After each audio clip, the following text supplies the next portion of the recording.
happened about a year ago when I was 12. My family had just moved into a house on the edge of a town in Traverse City, Michigan. My bedroom was at the front of the house, facing our driveway and the road beyond. I could clearly see our gate and the main road.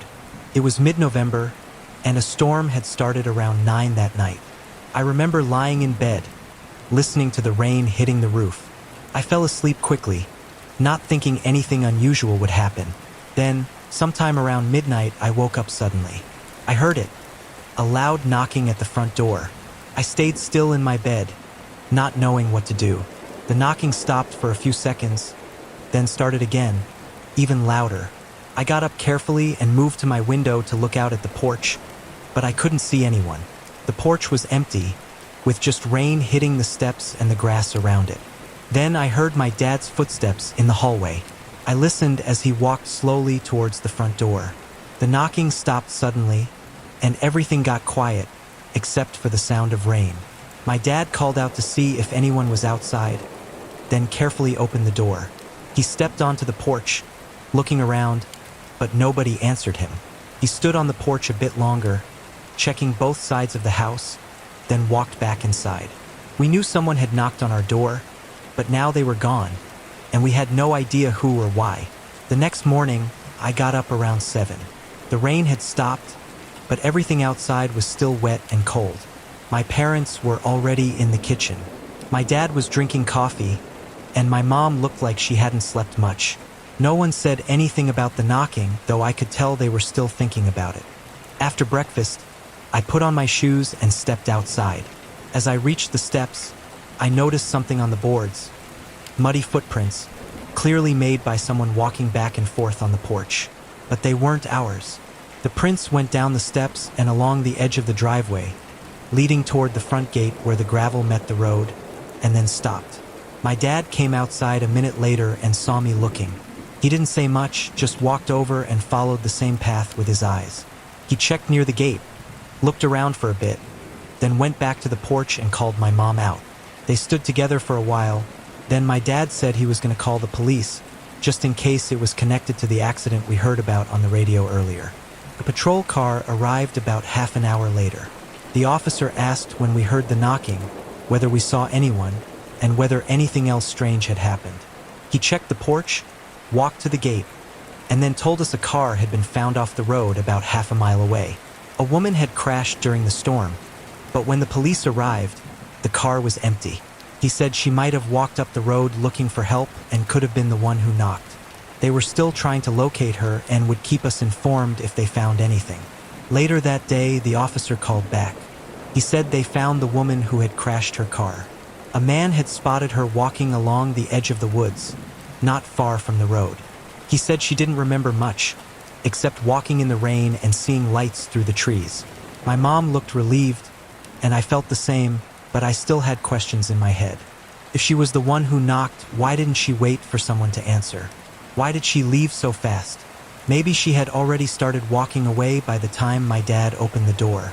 Maybe she got scared or confused. We didn't talk about it much after that. My parents said everything was fine now. The next weekend, I went outside to get something from the shed near the back of the house. I hadn't gone out there since the storm. When I opened the door, I noticed a damp blanket on the floor, but it wasn't ours. My dad checked it and said maybe the woman had rested there before reaching the house. He folded the blanket and left it by the porch in case someone came looking for it, but no one ever did. We didn't hear anything else from the police. We also put a motion light near the front porch, even though nothing else ever happened after that. But sometimes when it rains, I still think about that night. If you're enjoying the video, please subscribe the channel for future videos, and like and share with your friends.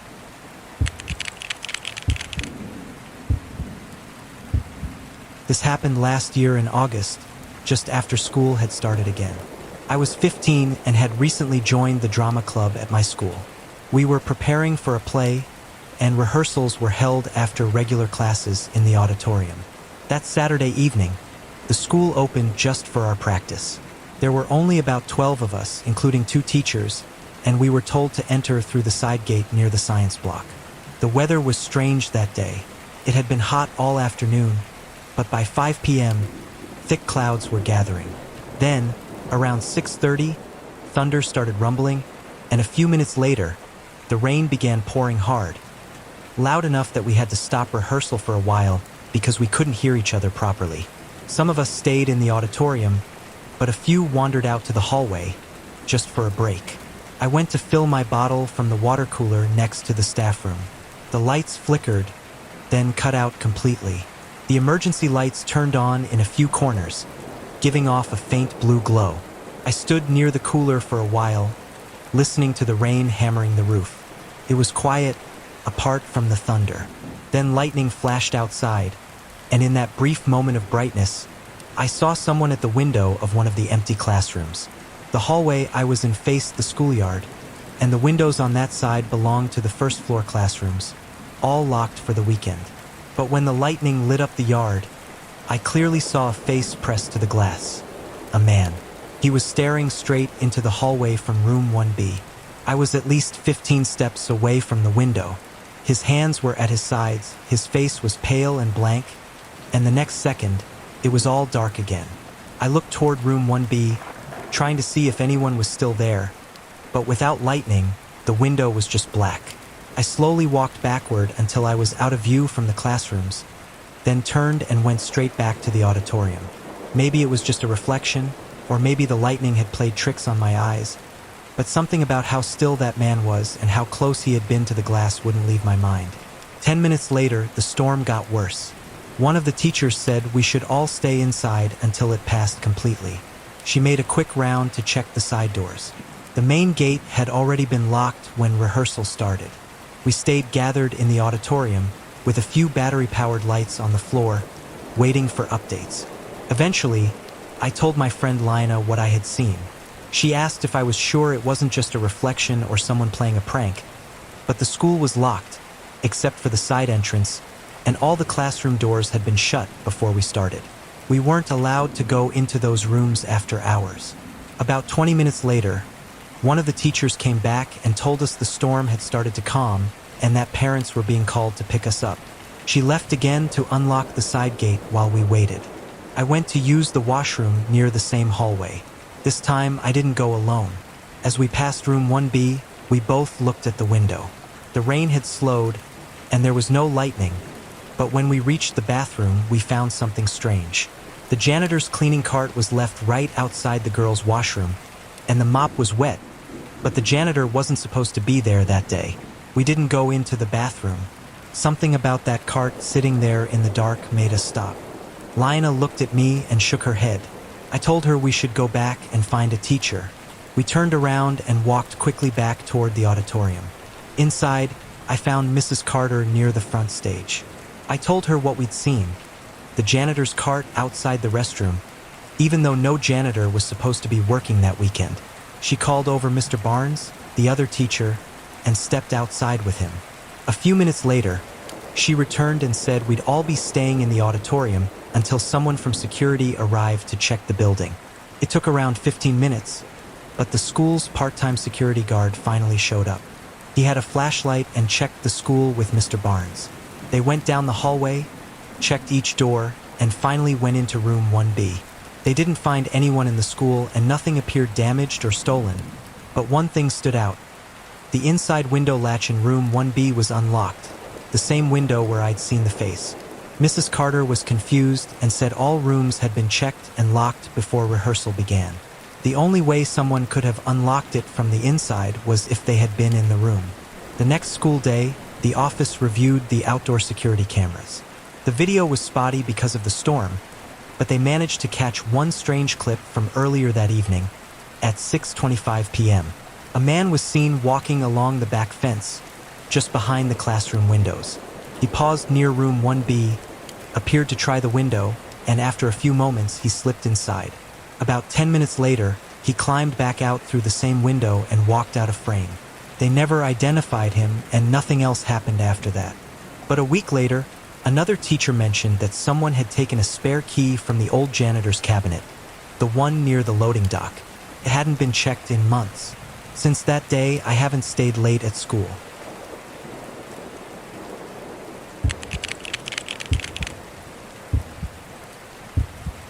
When I was in high school, I went to the movies with one of my close friends.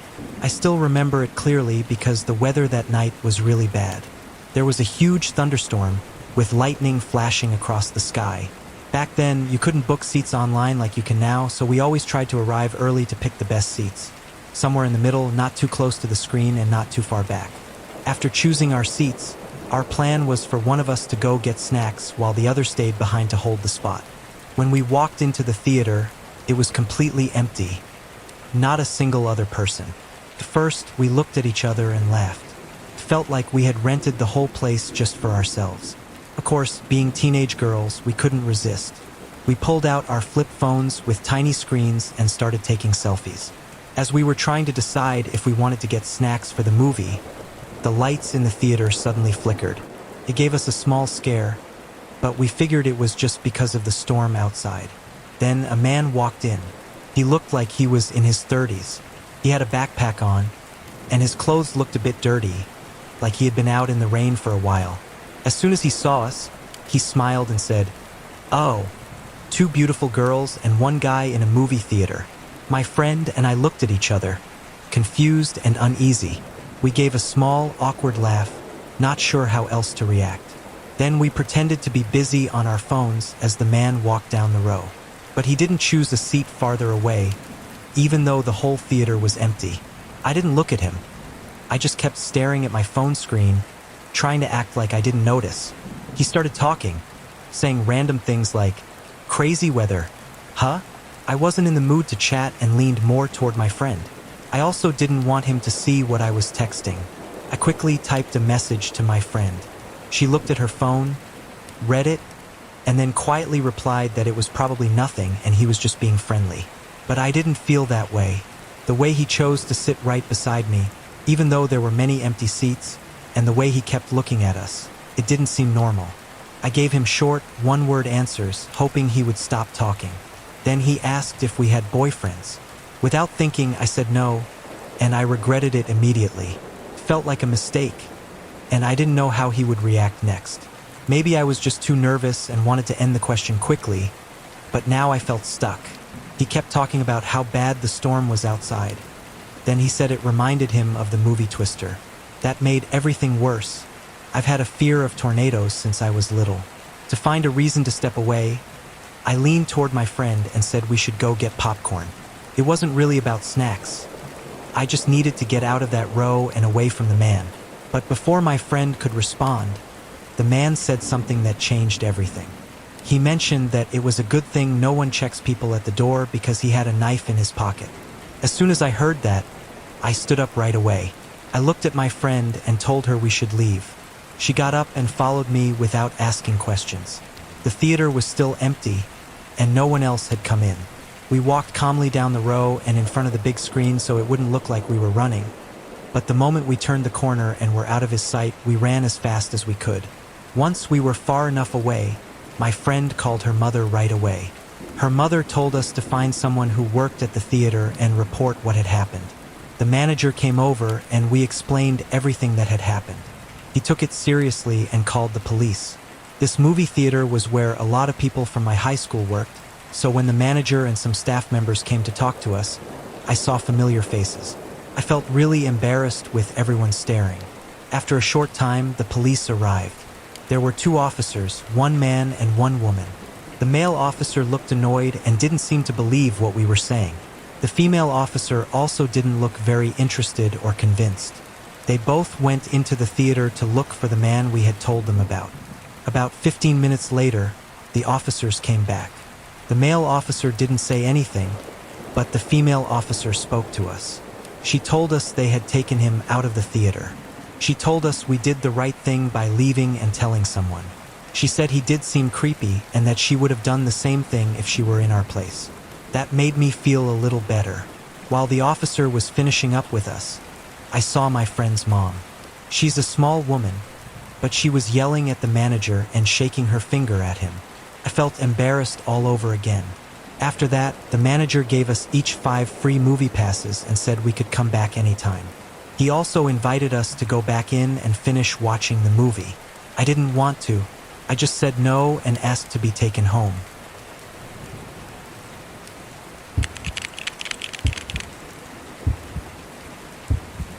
My name is Emily, and I live with my mom in a small town in Pennsylvania.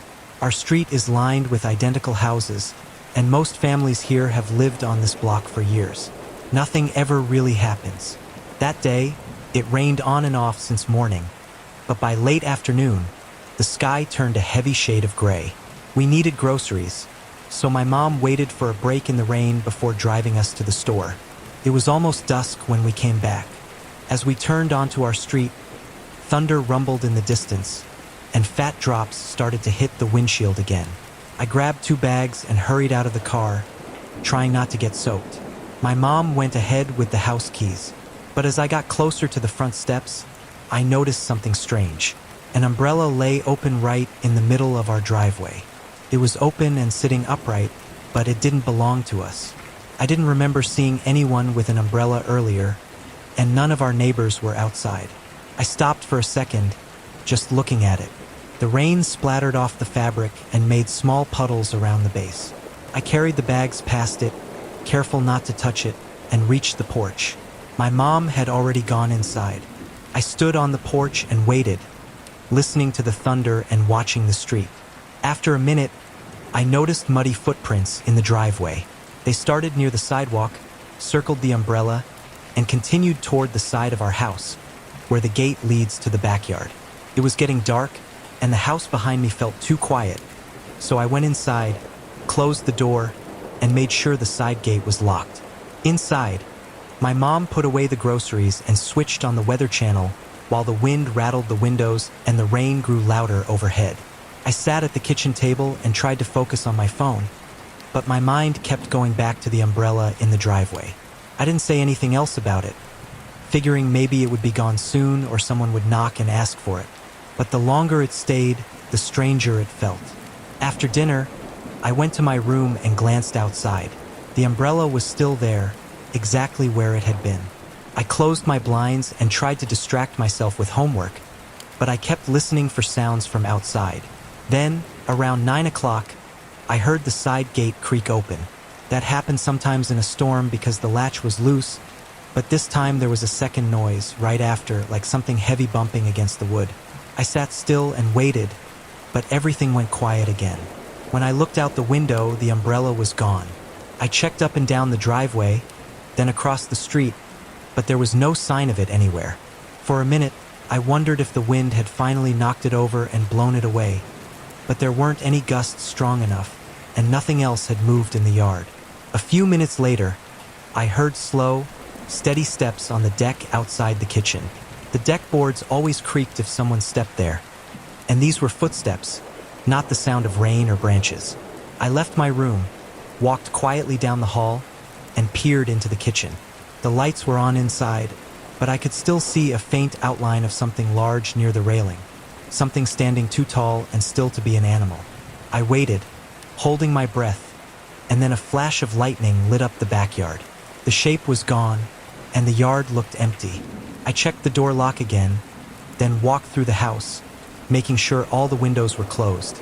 I stayed awake for a long time, listening to the wind and rain, hoping morning would come quickly. The next morning, the rain had stopped, and my mom left early for work. I got ready for school and went outside to check around the driveway and yard.